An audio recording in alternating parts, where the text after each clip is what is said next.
Gibson with Sage Garden's Teaching Kitchen, where we cook up self-care. And today I'm going to demonstrate how to make kitchari, which is really one of the most incredible self-care foods that I can teach you how to make. It's perfect for your digestion, and it's got lots of protein and nutrition in it, and I think it's something that you'll enjoy making and maybe eating every day. So, some of the ingredients that we're going to be using today are fairly easy to find, but I do recommend to get the best price in the ingredients to find a good Indian grocery store near you. And so from here, I'd like to tell you what we use to make kitchari. So the main ingredient for kitchari is dal, which means bean, but we use a very specific bean called moong dal, M-O-O-N-G, moong dal. And we use a particular type of moong dal, which is split with no hole on it, and it's yellow. So the moong dal you'll want to use is yellow, and it looks just like this.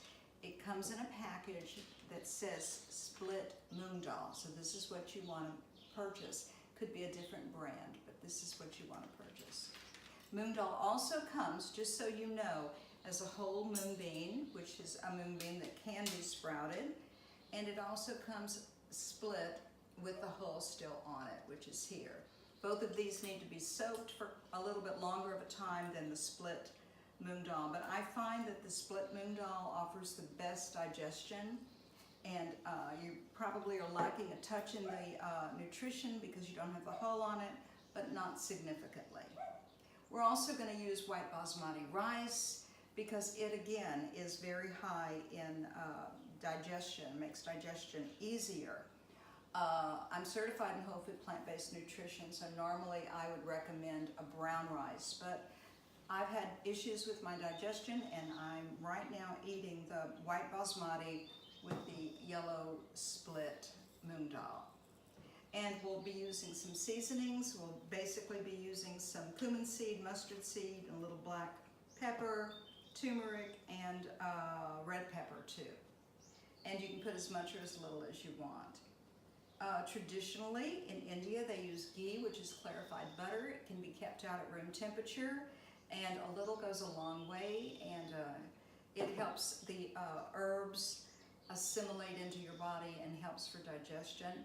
If you're strictly whole food plant-based and you don't want to use animal product, you can use a sunflower oil, and it works just great. And you can also temper your seeds without oil by adding a little water, but you won't get the desired flavor that I think is well worth that little bit of oil. You'll also be using ginger and garlic, or one or the other, or neither actually, but I like to use both of these. Now I'm going to show you how to rinse and prepare your beans and rice.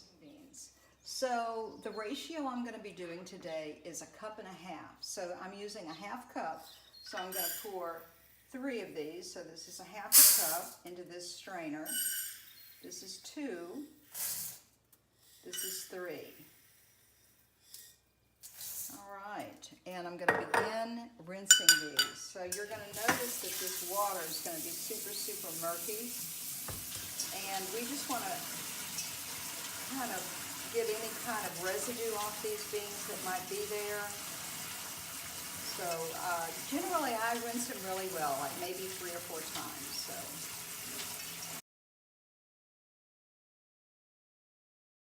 And then I'm going to cover them with water, and I'm going to let them sit at least an hour before I cook them. So this is probably the most time-consuming part for sure, because this is going to really soften this bean to cook. And I actually soak almost all beans that I cook, other than red lentils. And one of these days we'll make a dal, and I'll show you how I do that. A dal soup. So, all right, we're through with the moong beans. And as you can see, they're going to be rinsing in this same pot. And when I'm ready to cook them, I'll just lift this right out. And the water's nice and clear now. So with the basmati rice, I'm only going to put 1/2 cup of basmati rice. A lot of times they use equal parts of rice and beans. And And I don't, because I have a weight challenge, and the less rice I eat, from that standpoint, the better it is for me right now. But I do love the rice, and I'm making enough for actually at least 2 days, so I can reheat it. And you'll find some Ayurvedic practitioners that only like to cook the food fresh every day.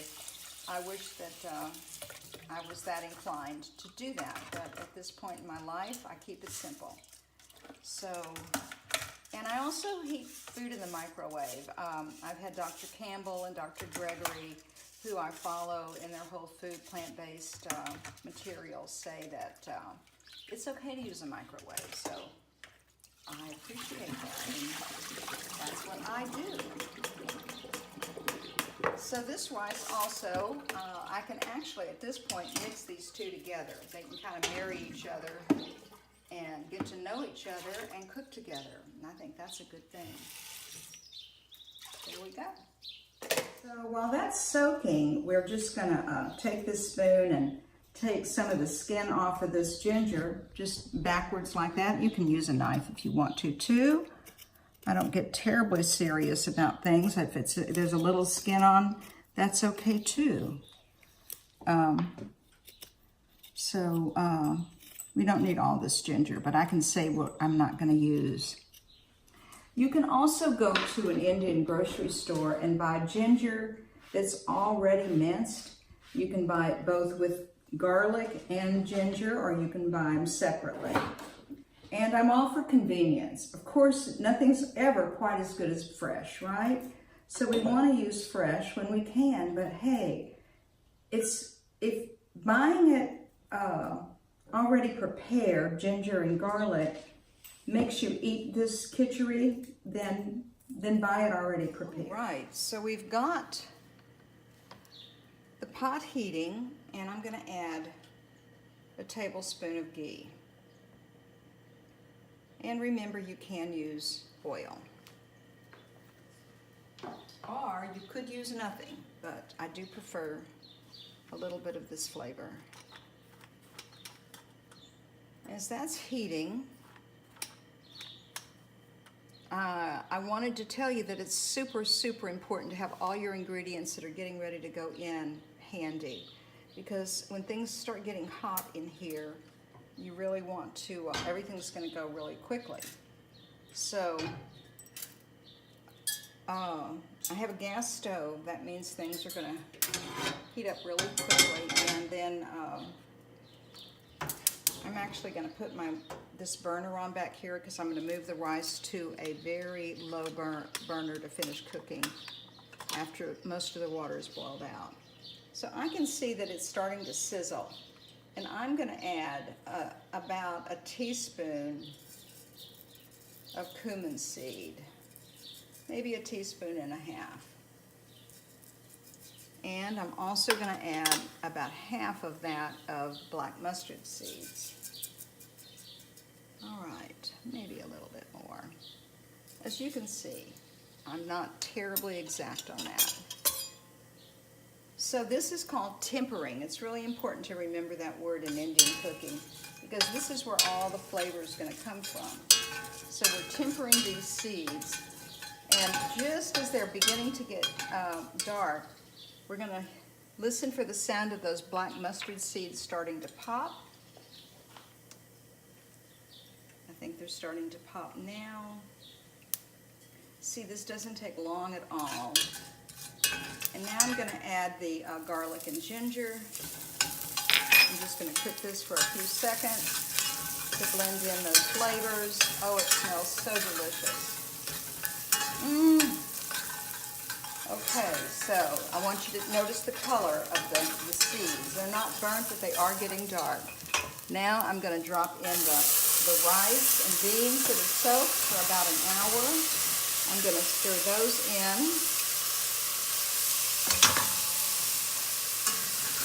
Kind of turn those seeds over.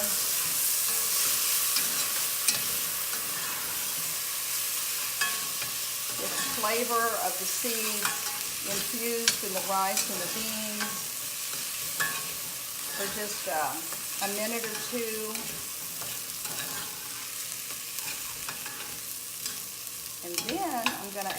water. Now, you know we have, it's a 3 to 1 part formula. So if you were even just doing 3/4 cup to 1/4 cup of basmati rice for a smaller batch, it's easy to do. I use 1.5 cups of the beans to one half cup of rice. So now I'm going to add 5 cups of water. And I'm going to allow this, I'm going to season it and allow it to come to a boil. So I'm going to season with some salt, about 2 teaspoons. Half of that if you're just doing 1 cup. I'm going to put a little bit of turmeric in it. I would say that's a 1/2 teaspoon of turmeric, about 1/4 teaspoon of red pepper, a splash of black pepper,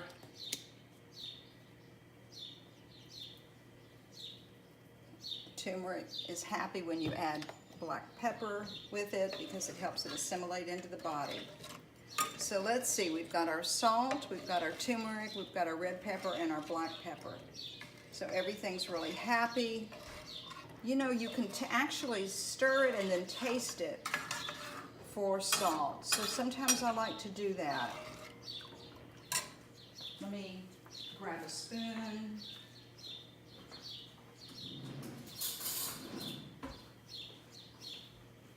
And I'm gonna just taste the water. This is what my Louisiana mother told me how to cook rice. Perfect. Taste the rice, make sure it's salted enough, and it is. If you're on a salt restriction, you know what to do. So I think we're there until this gets to boiling, and then I'll show you what to do after that. Okay, I want to show you what's coming up on this, and almost all of your beans are going to have that, no matter what kind of bean you're cooking. So this is kind of like the impurities of in the beans, and even though I've rinsed them really well, I like to remove this. We don't need to eat that foam. So as you can see, I've had this water and beans and rice boiling at a pretty good pace, and now the water is almost all absorbed, but not quite. So this is where I want it to be right now. So I'm going to add 2 cups of frozen vegetables. They're organic, and I just like to have a few veggies in here. And you'll find that in Kitchari, people either eat it plain with no vegetables, or they might actually put tomatoes and potatoes and carrots in it that they've cut and chopped. But I keep it simple and just use these mixed frozen vegetables. And I find them to really add a lot of flavor. So look at that real close at this pot here, and you'll see again that it's still boiling, but now's the perfect time to put the lid on. I like moisture in my Kitchari, so you can also adjust your cooking time according to whether you want less water in it or less flavor, or you want it more dry. So here we go. So now I'm going to cover it. I'm going to turn this fire off, and I'm going to move it onto my lowest burner, which is back here. I have a diffuser on because I don't want the bottom to burn. That seems to help with my gas stove that gets pretty hot. I have it on low, and I'm going to put my timer on 20 minutes. So as you remember, I put this back on a burner that had a very low heat for 20 minutes. The timer went off. I turned the fire off from under it, and I set the timer for 15 minutes with no fire under the rice and the beans, and that's a really important step because sometimes your beans and rice might be just a little tiny bit undercooked, but when you turn the fire off and you leave the lid on it for 15 minutes, they should be hopefully perfect. So we'll taste it. So come over and let's take a look. So it's I might want it a little bit moister, but I'm pretty happy with this texture. I think it's going to be absolutely delicious. So let's just put a little rice in a Now, if I had cilantro, I would put some fresh chopped cilantro on it, but I don't have any chopped right now, but I love cilantro. Just that little extra bit of freshness is always delicious. So let's see how it came out.